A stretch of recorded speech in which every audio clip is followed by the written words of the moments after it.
Саламатсыңар балдар, кыргыз тили сабагыбызга кош келиптирсиңер. Биз бүгүн силер менен жат жазууга анализ жасайбыз. Өткөн сабакта баарыңар билгендей эле биз сары барпы деген темадагы жат жазуу жазган элек. Балдар, биз бүгүн силер менен тыныш белгилерин сүйлөмдөргө туура коюу, сөздөрдү тууралап жазуу боюнча машыгабыз. Алгач берилген текстти окуйбуз жана андагы туура эмес жазылган сөздөрдү орфографиялык эрежелерге ылайыктап жазабыз жана сүйлөм ичиндеги тыныш белгилерин коюп чыгабыз. Сабагыбызды баштаардын алдында төмөнкүдөй максат коюп алалы. Сабаттуу жазууга машыгабыз. Жазылган жат жазуунун негизинде кетирилген каталарга токтолуп, алардын жазылуу эрежелерин үйрөнөбүз. Адептүү, максаттуу, сабырдуу, сабаттуу болууга багыт алабыз. Анда эмесе мен текстти дагы бир сыйра силерге окуп берейин. Жай мезгили. Күн ысыкта калың токойдогу чоң талдын көлөкөсүнө барып эс алам. Уктайм. Сары барпы деген чымчык талга такай келчү болду. Ал талдын башына уя салды. Бир күнү карасам 3 жумурткасы турат. Эми эмне болор экен деп байкап жүрдүм. Сары барпы мени таанып алганбы, мага көнүп калды. Башка бирөөлөр келсе, ал уясынан башын кылтыйтып калат. Алар кетери менен бутактарга учуп конуп, канаттарын таранып, сайрай баштайт. Мен да комузумду чертем. Ошентип, экөөбүз бири-бирибизге ынак болуп кеттик. Мына балдар текстти да окудум. Анда эмесе, ошол айрым көпчүлүк окуучулар кетирген каталардын үстүндө бир сыйра биз анализ жасап көрөлү. Жай мезгили. Бул сүйлөмдөн кийин чекит коюлат. Себеби атама сүйлөм. Атама сүйлөм бул кандайдыр бир затты же кубулушту, окуяны атап көрсөтөт. Бул жерде мезгилдин жай экендигин көрсөттү балдар. Isык деген сөзүбүз бар болчу. Айрымдарыбыз ысык деп 2 с менен жазганбыз. Бул жерде сына тооштун күчөтмө даражасында эмес, жай даражада гана колдонулган. Кийинки сүйлөмдү көрсөк, күн ысыкта калың токойдогу чоң талдын көлөкөсүнө барып эс алам, уктайм. Бул сүйлөмдө эс алам, уктайм деген сөздөр сүйлөмдүн бир өңчө мүчөлөрү. Бирдей суроого жооп берип, бирдей баяндооштук милдетти аткарат. Алардын араларын ажыратыш үчүн биз үтүр белгисин коюшубуз керек болчу. Көпчүлүгүбүз эс алам, уктайм дегенде үтүрү жок жазып койгон.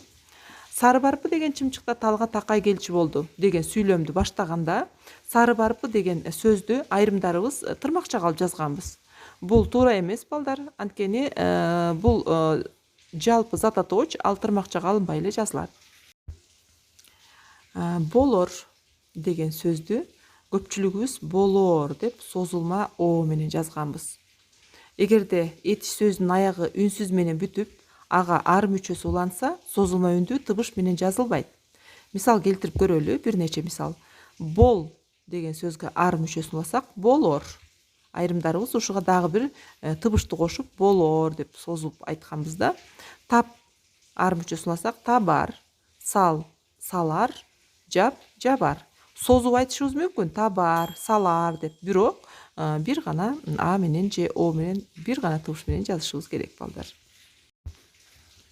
Сары барпы мени таанып алганбы, мага көнүп калды деген сүйлөмдү көпчүлүгүбүз экиге бөлүп жазганбыз. Сары барпы мени таанып алганбы, мага көнүп калды деп баягы алганбы дегенде б мүчөсү улангандыгы үчүн аны суроолуу сүйлөм катарында алганбыз дагы. Кийинки баш сүйлөмдү биз тиги өзүнчө сүйлөм катарында жазганбыз да. Бул экөөсү баягы бир сүйлөм, татаал сүйлөм катарында кирет дагы. Б деген бул жөн гана мүчө. Аны биз баягы суроо иретинде айтылган болуш керек деген мындай бир максатта бөлүп жазып койгонбуз. Бул туура эмес. Кийинки сөзүбүз кылтыйтып деген сөз. Айрым окуучулар муну туура эмес угуп алган. Анан ошол жерде сүйлөмдө ордун туура эмеспи көңүл бурган эмес, тылтыйтып деп жазып коюшкан. Сөздүн маанисин түшүнбөгөндүктү билдирет бул жерде. Айрымдарыбыз баягы сөздүн орду ошо сүйлөмдө кандай коюлуп атат экендигине анча маани бербейт экенбиз. Кылтыйтуу деген сөздүн мааниси бул акырын, байкатпай дегенди берет. Ал эми тылтыйтуу деген сөз бул сүйлөмдө маанилик жактан туура келбейт. Бул такыр эле кошпой калат балдар. Алар кетери менен бутактарга учуп конуп, канаттарын таранып, сайрай баштайт деген сүйлөмдөгү кетери деген сөзгө кээ бирибиз созулма менен жазганбыз, кетери деп. Мен муну жогоруда дагы айтып кеткенмин. Эгерде этиш үнсүз тыбыш менен бүтсө, ага ар мүчөсү уланса, созулма үндүү менен жазбайбыз балдар. Учуп конуп деген кош сөз болчу. Көпчүлүгүбүз муну арасына дефис койбой жазганбыз. Кош сөз болгондон кийин анын арасы сөз түрдө дефис коюлуп жазылат. Ошентип экөөбүз бири-бирибизге өтө ынак болуп кеттик деген сүйлөмдө мен окуганда эле ошентип дегенден кийин бул жыйынтыктоочу мындай бир кабарлоочу мааниге ээ болгондугуна байланыштуу тыныш белгиси үтүр коюлуш керек болчу. Анткени бул жерде баягы ой жыйынтыкталып атат. Бирок көпчүлүгүбүз муну койбой жазганбыз. Ал эми ынак деген сөздү кээ бир окуучулар ынак деп созулма а менен жазып коюшкан. Бул ынак деген сөз бул дос, жолдош деген маанини билдирет да. Ошон үчүн бул сөз созулма а менен жазылбайт. Бири-бирибизге деген сөз бул кош сөз. Ошондуктан мунун арасына дефис коюп жазышыбыз керек болчу. Айрым окуучулар сүйлөмдүн чегин ажыратпай жазып койгон учурлар да болду. Сүйлөмдүн чегин ажыратуу менен биринчи сүйлөмдү кийинки сүйлөм улап, уланма, удалаш байланыштар аркылуу байланышкандыктан алардын чегин ажыратып жазуу керек. Андан кийин акыркыбыз бул балдар абзацка бөлүштүрүү болчу. Биз жазып баратканда ойду жакшылап түшүнүп, угуп, жаңы ойдун башталышын, анан эски ойдун бүтүшүн мындай чегин так ажыратканга үйрөнүшүбүз керек. Айрымдарыбыз ошол берилген жаңы ой менен бүтүп аткан эски ойдун ажырымын билбей, көпчүлүгү бирге жазып койгон учурлар кездешти. Аны мындай жаңы ой бүтүп аткан башталып атканын, ал эми эски ойдун бүтүп атканын мындай бир жакшылап кунт коюп текст угуп атканда ажырата билгенге үйрөнүшүбүз керек да. Маселен, жай мезгили. Күн ысыкта калың токойдогу чоң талдын көлөкөсүнө барып эс алам, уктайм. Сары барпы деген чымчыкта талга такай келчү болду. Ал талдын башына уя салды. Деп бул сары барпы чымчыгынын баягы кандай чымчык экендигин, анан жай мезгилинде ошол автор эмне кылып аткандыгы тууралуу баян берди да, мындай бир маалымат берди.